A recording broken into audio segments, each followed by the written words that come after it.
Well, good morning or good afternoon, everyone, and welcome. My name is Nora Johnson, and I'm the principal investigator of the four-year National Science Funded Research Coordination Network that led to the Indigenous Foods Knowledges Network, or IFKN for short. And I'm also a co-lead for the network. I'm joining this webinar today from Cambridge, Massachusetts, which is the traditional homelands of the Massachusetts people. And I'd like to go ahead and introduce our speakers today. My colleague and IFKN co-lead, Beth Jäger, Althea Walker, a member of the IFKN steering committee, and Lydia Jennings, who has been involved in all of our network meetings and other activities related to the network. Go ahead and please introduce yourselves, ladies. Who would you like to start with? Beth, do you want to go first? Sure, I'm going to share screen for our presentation. So I am Beth Jäger, Bojo Beth Jeshnakas Nishnabé Kwe, and I'm presenting to you from the homelands of the Puget Salish and Snohomish peoples. Good afternoon, everyone. My name is Althea Walker. I am Nez Perce Hopi and Gila River, enrolled with the Gila River Indian Community, Akmal Atham. And I am coming to you from the homelands of the Akmal Atham here in Chandler, Arizona. Hello, Senshiniva Napo Lydia. Hi, I'm Lydia Jennings. I'm Pasco-Yaqui Michol, and I'm coming to you today from the lands of the Tohono Atham and the Pasco-Yaqui tribes. And so for this webinar, we're going to give you an overview of the Indigenous Foods Knowledges Network, which is engaging Indigenous scholars, leaders, and peoples in the U.S. Southwest and the Arctic. And as Nora explained earlier, it is a National Science Foundation funded research coordination network. In the parentheses there, you can see our original name. It's obviously, as a group, we decided to change it to Indigenous Foods Knowledges Network. I actually work at the Native Nations Institute at the University of Arizona. So I'm part of the research team of the University of Arizona, and we work with the University of Colorado on this project. So these are some of our various partners that we have. They helped give us letters of recommendation, not recommendation, but that they're of interest when this project was submitted to National Science Foundation. So a little bit more about IFKN. The research team from the two universities invited Indigenous leaders, community members, and scholars to join a steering committee to guide the project and build the network. And the network comes together for in-person place-based meetings 1 to 2 times a year, and shares resources and information through our website and our listserv, and also these webinars. And because of COVID-19 right now, we do not have any meetings planned for this year. And these are some of our steering committee members, not some, these are our steering committee members right now. And then also too, so what are the goals around IFKN? So it's building relationships among community among Indigenous communities in the Arctic, subarctic, and the US Southwest. It's to build accountability to one another and to the lands, to develop a network comprised of leaders, citizens, and scholars, both Indigenous and non-Indigenous, who are focused on research and community capacity related to food sovereignty and resilience. And I want to just quickly point out the picture next to us. We're doing actually decolonizing training at one of our place-based meetings on Atna lands that we had, which I think was really important to tie in, particularly working with Indigenous and non-Indigenous, of recognizing the effects and the continuing effects of colonization on our work and our peoples, particularly around food sovereignty and resilience. And then also we collectively work to promote and carry out research that utilizes Indigenous research processes, embraces and respects Indigenous knowledge systems, and supports Indigenous communities.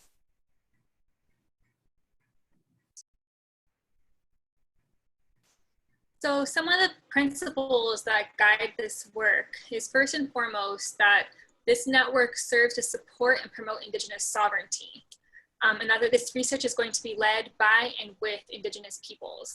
We prioritize community-centered, action-oriented work that fosters hand-on exchange of knowledge. And I want to show this photo, kind of point to this photo as a way of that furthers that work.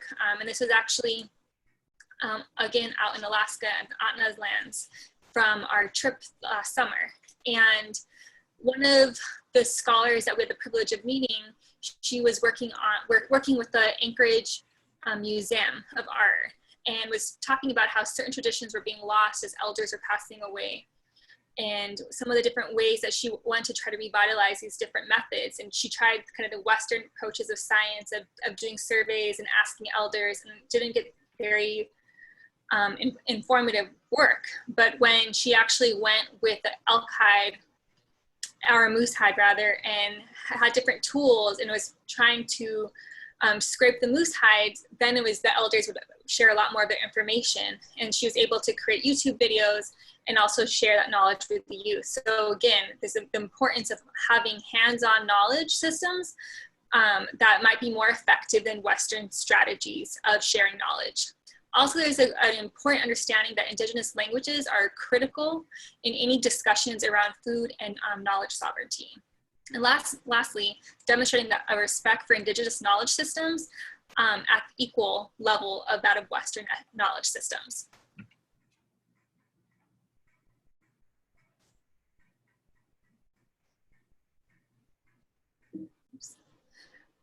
Continuing on, it's also that when we have projects with Indigenous communities, they have the authority over the research projects that affect them.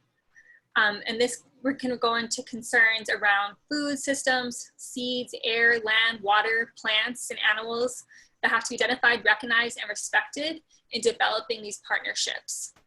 Ultimately, we understand that data are powerful tools for Indigenous communities when they reflect the values of those communities, and that any kind of partnerships that want to investigate these relationships have to have ethical relationships. So as a network, we have been able to gather together 4 times so far. And I was fortunate enough to be able to participate in 3 of the 4 meetings. So I'm just going to share my experience as a steering committee member, as a community member of one of these communities, and just overall professional, personal experience attending these meetings. In March of 2018, this was our inaugural meeting, and at that time I was actually an employee of the environmental program at the Gila River Indian community, and I was able to host and lead the group in the visit to our community. And this was really, it was a visioning, an opportunity to vision what we have in mind for the network, establish ourselves as steering committee members, and just share our experiences together, who we are, what we do, and how can we all come together.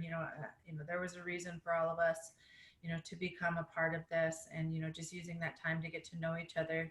In this first meeting and gathering, place-based, and what the Gila River Indian community was shared with the group was, stories around water rights, the fight for water rights, and how that relates to food sovereignty, to environmental restoration, river restoration, and it was just overall great experience to kick off the network in the Southwest. For the September 28 meeting, this was our second meeting, where we were invited to the Festival of Northern Fishing Traditions in Samiland, and a few of us were able to head over to, we flew into Sweden and then up to Norway, and actually drove all the way through the top of Finland south. And it was just an overall great experience. The beginning of this trip began with a Sami woman. Her name is Paulina.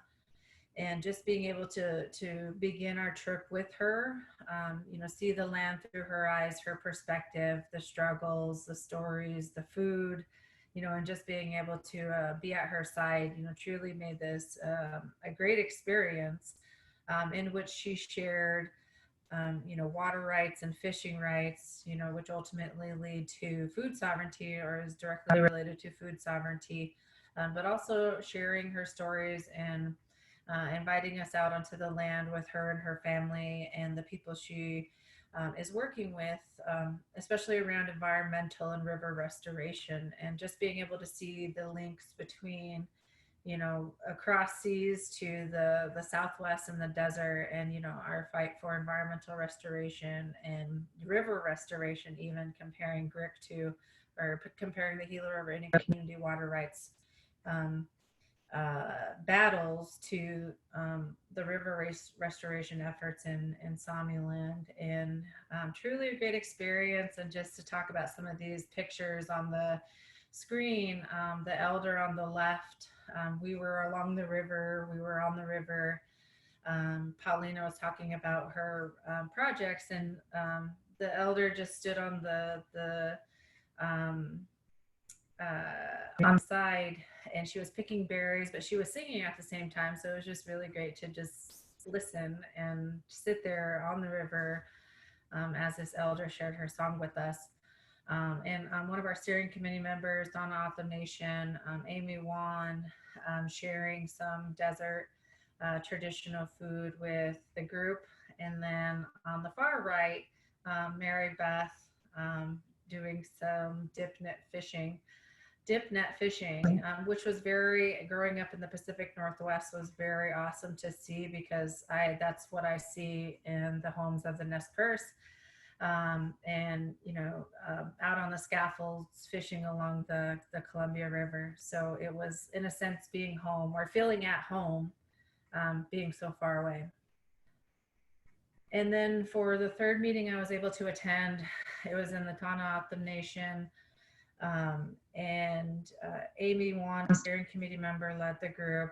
And, you know, her sharing stories of the land, you know, what the, you know, certain areas meant to her, the foods that you can find, you know, the creation stories that are related to it. She took us on a hike, and just being able to be out there, especially in this picture on the left, being able to be out there and not in a classroom. You know, this was our classroom. And an example from that is we were on that hike, you know, majority of us went on it, but I was able to walk alongside a Western scientist, and, you know, we were walking, talking, and sharing, you know, about family, what we like to do in our spare time, some of our hobbies. And otherwise, I don't think I would ever have an opportunity to share that conversation with him, because it would have been on a campus, and I feel like you know, we wouldn't have been as open. But sharing, you know, getting to know one another. But as we were on this hike, an elder and who tends this land, who knows the land, he was sharing, you know, he led the hike and was sharing with us, you know, what the land meant to him, and just sharing his knowledge. And the Western scientist I was walking with, he was just like, this is great. He was like, I am not the expert. He's the expert. And he, you know, just for him to acknowledge that in that time, and saying that, you know, this is, you know, in a sense, the best classroom that, you know, we can be a part of and be in. And was, I mean, for me, it was music to my ears, and I think a big part of the mission of this network.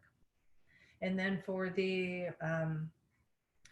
just another part of the visit to the Tohono O'odham Nation, you know, Amy sharing traditional foods with us, sharing, taking us to the different parts of their food system within the nation. And then I think the picture on the far right is just being able to have our Alaska natives with us, and them seeing, you know, land that they're not used to, or maybe had never seen before, taking pictures with the cacti.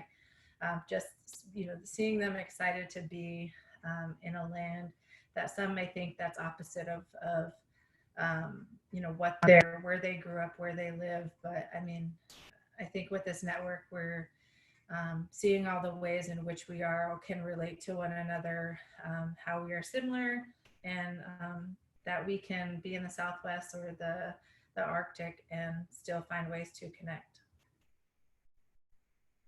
And then I wasn't able to attend this fourth meeting, but Lydia was able to participate, so I'm going to pass it on to her so she can share her experience.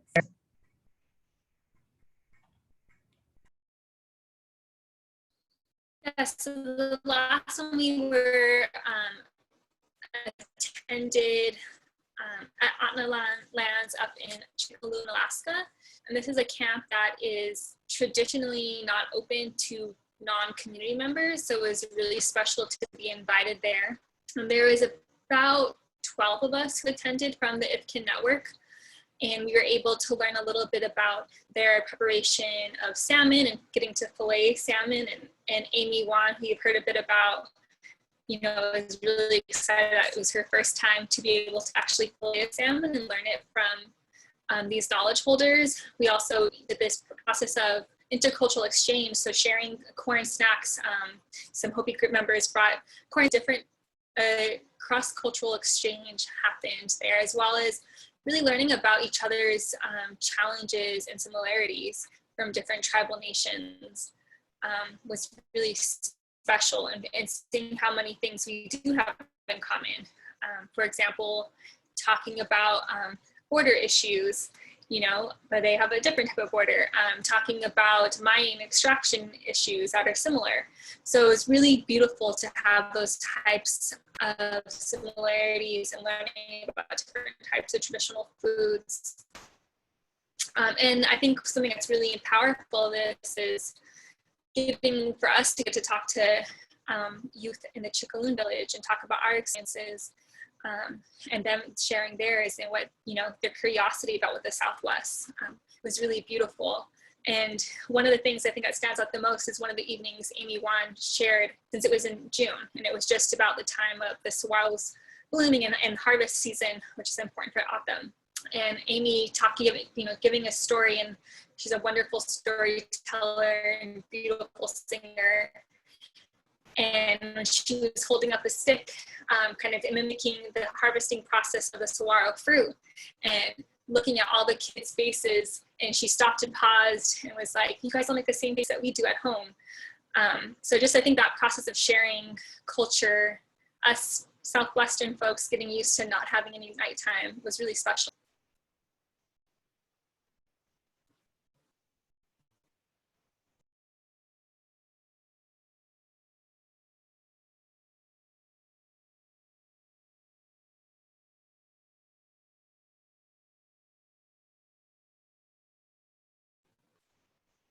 Okay, so moving forward, some of the lessons learned. Ultimately, at all of these meetings, we've learned that meeting on the land facilitates much deeper conversations and relationships that would not occur in a conference room. And that goes back to these guiding principles of building relationships, not only with one another, but also with the land bases that various communities come from. Again, participants are learning about each other's work and how that can be helpful in each of their own communities, and seeing those similarities within our different child extraction, water quality. So again, some of those commonalities will be around land and water issues, the impacts of climate change on sustainability of food systems. All of the groups have talked about the importance of involving multiple generations in developing solutions: elders, middle ages, and then of course youth. A lot of conversations around the challenges and accessing Indigenous foods, and also knowledge around use of traditional foods, and then overcoming non-governmental policies. So there's a great understanding from this group, and in my experience for being involved with it all the years now, is that there's power in bringing together multiple Indigenous scholars and knowledge holders into one space within our regional network, but also within our Alaska and Southwest connection. And yeah, the participants have spent time with each other at other meetings and other types of endeavors. And I'll just speak to myself that I was invited to come up to one of our collaborators in Canada, and I believe Mary Beth has been involved in kind of creating the issues, the power of this network group. And I just want to point out, because that was a photo of Amy pulling the salmon that I kind of talked about in the last photo, and I love her joy and the love and appreciation for the salmon was just so contagious within this group. Definitely look at it much deeper now. Next slide.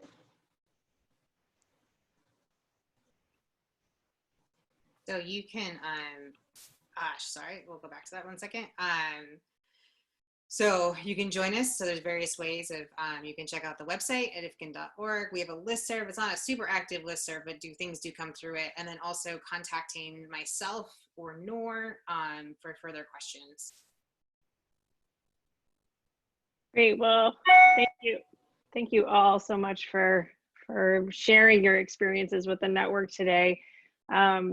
And I want to first of all acknowledge that you have done this not once, but now twice, because this is a re-recording because we had technical difficulties the first time with our recording. So thank you for being willing to do that more than once. And also to acknowledge, I think we had some technical difficulties today. And I think that speaks directly to just the challenges of staying connected. And in my work with Arctic communities, I'm hearing a lot about the challenge for them of having everything move to the internet. Internet access can be a real challenge for many people. So I think in some ways we're seeing and dealing with some of that today in our webinar, but thank you for persisting. So, when we first did the webinar live we had, I think, about 50 people join us, and they did have some questions. We always leave time for questions. And we won't try to reconstruct all of those questions, but one of the sort of the key things that people wanted to know was, do you have advice or learnings from the network so far that you would offer to non-Indigenous scholars who may be interested in partnership with communities, but may not really know the right way to go about this? So I think I jumped in and tried to respond to the gentleman's question. But my advice would be, first and foremost, land acknowledgement and acknowledging that the lands that you live on, that you work on, and that will lead to identifying who you're, who you should be in contact with, who you should be asking to be a partner or finding ways to partner with. But I think the biggest one is, knowing whose land you're on, and acknowledging that. And, I think that's the beginning of relationship building, building trust. But I think that's a great start is starting with land acknowledgement. Great, thank you. Any other thoughts? I just have,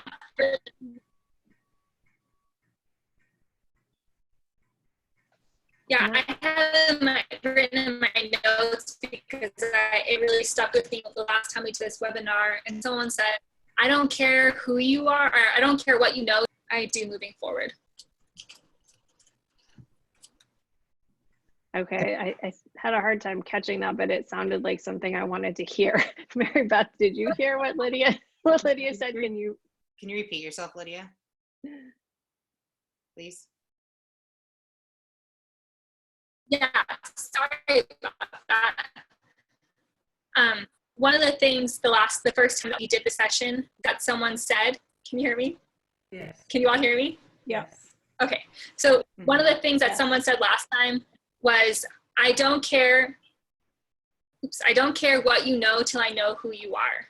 And I think that this process that we've gone through in getting to know people on the land first and getting to see their community, and then starting to talk the last day about questions and challenges the communities might be having, really hits home to that question and to that statement of getting to know one another on an individual basis before we can start talking about the science that we want to do together. And so that's a phrase that I continue to carry with me in guiding myself as an upcoming scholar. Yes, you. I recall that, Lydia, and thank you for bringing that up. And I think along those lines too is being authentic, you know, who you are. And I think the more that we're authentic with one another, the more ways that we find to relate, to connect. And you know, my advice would be to be authentic in your true self, and I think those relationships will come naturally. I think the word we use often with it is relational accountability, and that we're not just accountable. We all are accountable to other people that we have these meetings with and stuff, or as we meet at we gather at these meetings. But we're also accountable to the land and to these stories that we hear, and so it's a large amount of accountability. So like into our non-human kin and whatnot, and by hearing these stories is what do we take from them. We just don't take them and like use it to like publish papers or whatever. It's more of like, what is that? I think for me, it changes how I view the world, obviously, and how can I best be a good relative back to the people who've spent time and shared their stories and knowledges and stuff with me. And so that looks different ways depending on what's going on, but it definitely makes me much more aware of what and I do feel that accountability. And also it does create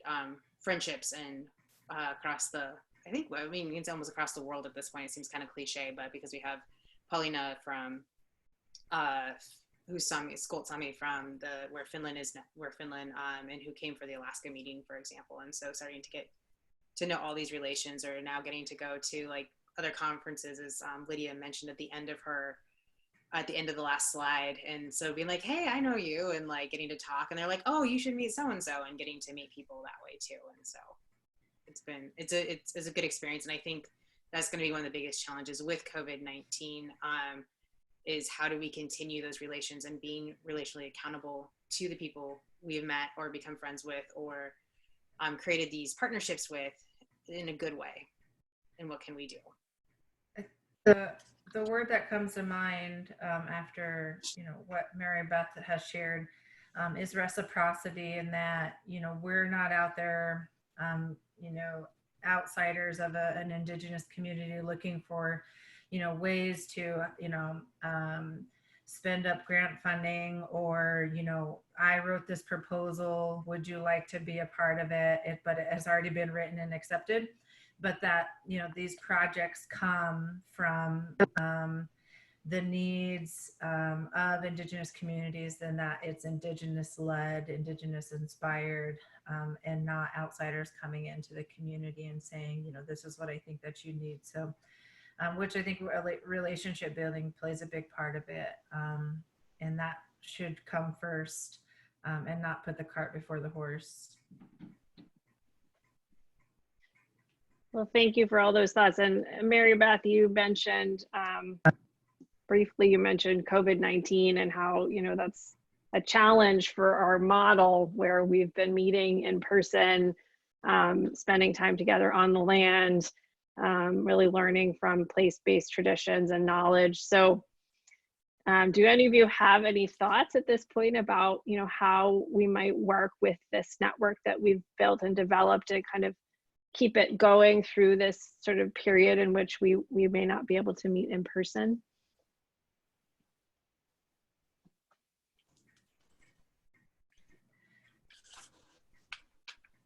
I think the in-person meetings are important, but the other part of this program is also the listserv and sharing support or opportunities on that listserv.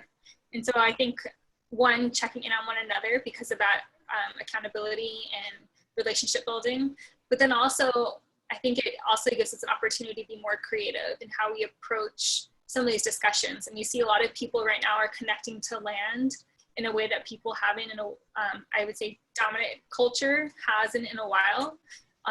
And there's a lot of interest in growing one's own foods and reclaiming that knowledge of medicine. And I think that those are really important avenues that we can continue to grow and develop as a network on this listserv. And so I hope that continues. I agree too, and along those lines, you know, taking this time, this opportunity to strengthen our own relationship with the land, and you know, it's an opportunity to take a step back. You know, hopefully disconnect from technology. Yeah, finding ways to be on the land, with the land, tending to the land, and there will be opportunities that will present themselves to share these stories, self-reflections. But I would hope that we all take that opportunity to self-reflect, and we can all come back stronger, stronger connections to the land. Good. Well, thank you again. Any last thoughts or anything else you'd like to share? And if not, thanks for everything that you brought to the webinar today and that you bring to our network.